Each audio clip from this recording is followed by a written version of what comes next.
that through my work, I am able to see the transformation of people I work with, and I see them transforming from people who are limited by their circumstances to those who are able to take control of their own destiny, to shape their destiny in the ways they want to see it.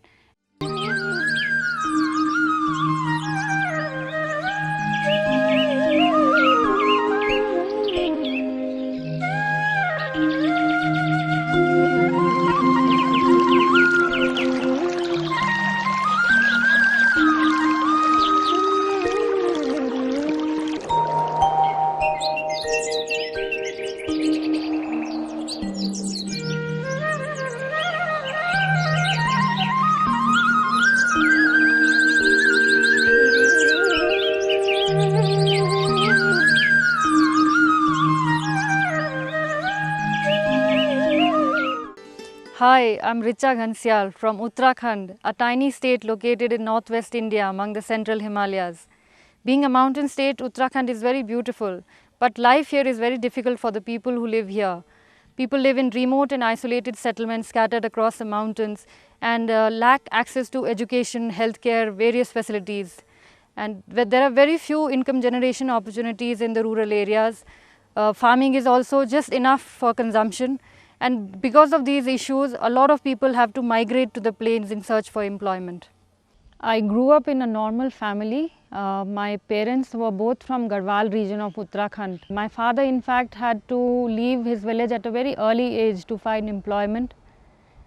And they knew the value of education that way, and they've sacrificed a lot of their comforts in trying to provide a good education for me and my sister.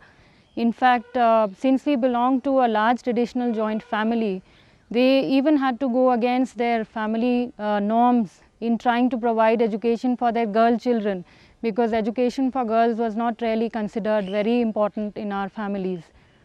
While I was in college, in a short span of few years, I lost my father and my mother and my sister. And that was a very traumatic phase for me, because not only physically and emotionally, it was financially also a very draining time for me. And suddenly it was as if a lot of things had come to an end and my life was completely coming to a full stop. This was a time for me where things had suddenly come to an end, and it was at that time that I started spending a lot of time thinking about what I want to do with my life. I was all alone. I had no family or friends to fall back on, and I had to look for work in order to support myself from a very young age.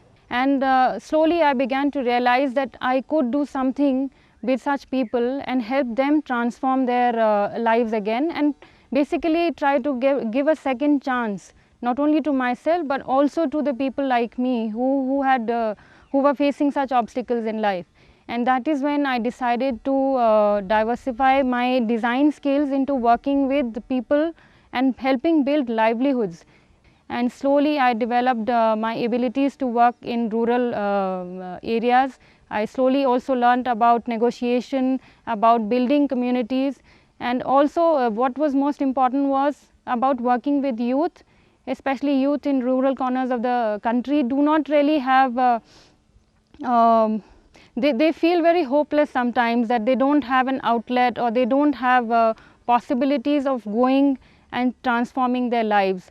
And this is one feature which I carry with myself everywhere, and I try to use my work to develop young people as well all around where I work, in order to help them achieve their dreams and aspirations and not feel burdened by their circumstances. When I first started working in the design sector, I went to northeast part of India, where I was working with indigenous communities in bamboo and cane. And that is where I was involved in basically doing product design, doing skill diversification trainings, as well as design education with craftsmen. And gradually I continued to work in the craft sector.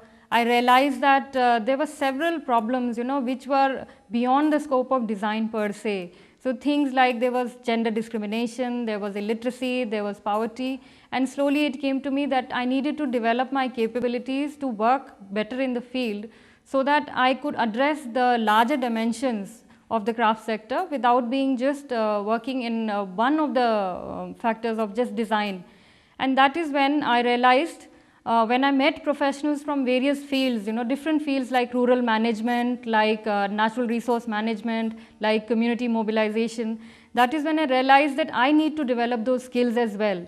That is why when this opportunity came up that I could apply for the Ford Foundation Fellowship, I thought I would go for a master's in rural development, where I would be able to build my capacities and so that I can become a better leader, an effective situational leader, to work in situations which could have maximum impact and ensure sustainability of the initiatives. Right now we are working in 5 districts of Uttaranchal. So one of them is we are working with the Rana Tharu tribal community in district Udham Singh Nagar. Then we are working with traditional weavers in district Chamoli and district Pithoragarh.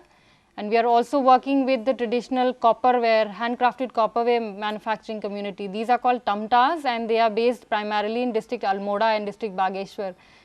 What I am trying to do right now is basically work with craft based and skill based producers, both producer groups and individuals in the community, all within the state of Uttarakhand. And the idea is to transform them from being just merely producers of a certain item or a product to entrepreneurs. So basically our whole aim is to develop entrepreneurial competencies, which includes a bit of business management skills, negotiation skills, the art of delivering not just a product which is designed well, but also something which caters to the client's needs, and in terms of quality, standardization, timely delivery. We want to be a socially conscious intermediary which helps these people develop to a certain extent, and we hope that we will withdraw later on. So we will not always be there, and these skills are necessary in these rural producers because they usually just make products for their own rural environments. They are not catering to some particular market. So what happens is that they are not able to really respond to the market demands, and they will always remain then rural producers. We want them to transform themselves into a business entity where they can be successfully negotiating with the market and dealing with all different kinds of business intermediaries.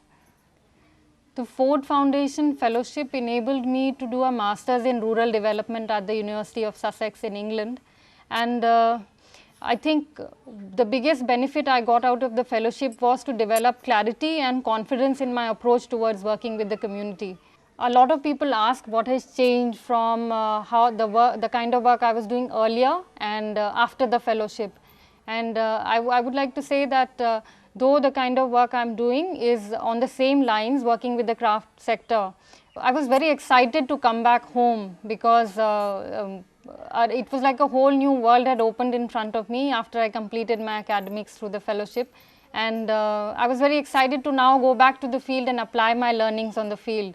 And it was very heartening to notice the kind of approval I got from the community as well as the people I had worked with earlier, the professionals.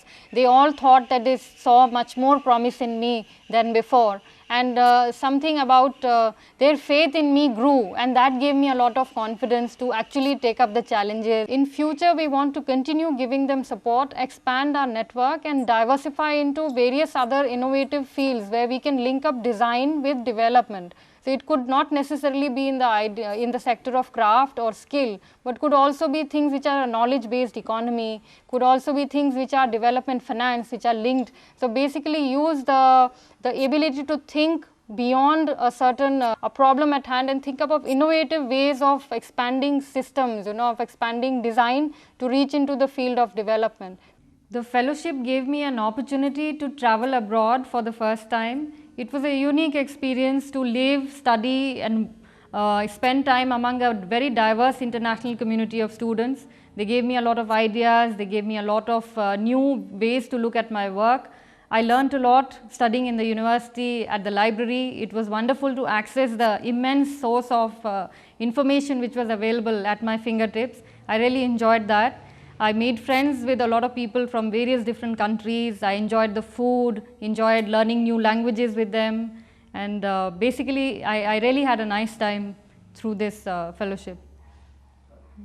As part of the Masters in Rural Development which I was able to study as part of this fellowship, I was able to expose myself to a lot of information in the field of rural development from across the world on issues which were relating to, for instance, migration, development finance, livelihood, food security, and these were the very issues which have always impacted the kind of work which I wanted to do in the craft sector, in the field of livelihoods, how to make a sustainable impact, which was just not about art and design, but also about really enabling the community to come forward and be able to take charge of their own lives. For instance, crafts as a sector is very marginalized not only in India but also in the region where I currently work, which is the state of Uttarakhand. It is basically a mountainous area, quite remote. A lot of communities do a lot of craft based activities, but they are all remote and scattered in small places. Apart from giving me a lot of new tools in which to approach my work, the fellowship also gave me a wonderful experience of interacting with and being mentored by, and as well as building alliances with some of the most innovative and committed social leaders, not only from across the country but also from all over the world. And I am very grateful to the fellowship for giving me an opportunity to access that.